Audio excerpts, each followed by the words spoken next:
Hello, for this next one, from OneNote, I did switch over to a headset. Hopefully the audio comes in a little bit better, thanks to some critiquing from my brother.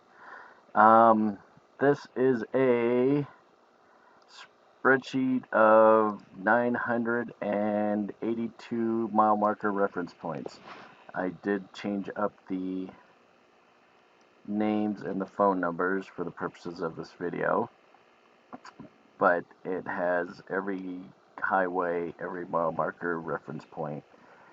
And what this does is it actually links to an employee master, to where if this guy were to promote into his position, it would automatically update and change in here.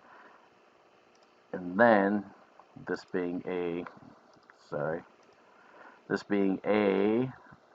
Google Earth of the Denver metro area, we loaded in all the reference points in that spreadsheet.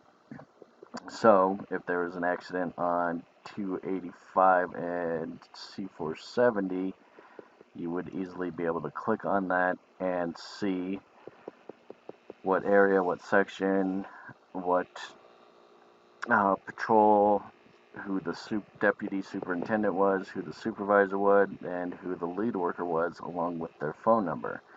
Of course, for the purpose of this video, I had to white them out because this isn't actually an updated file yet, but it still works the same. So, another example, 225 in Mississippi, there's an accident.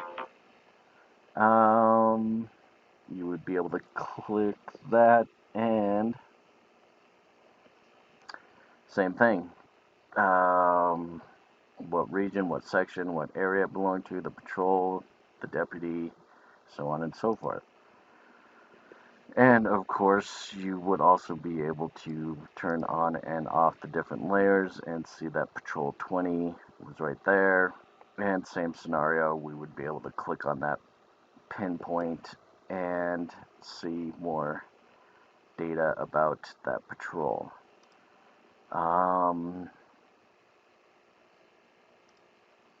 So yeah, that is it.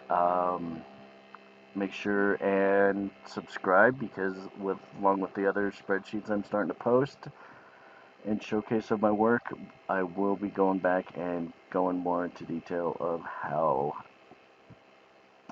this was created. Thanks.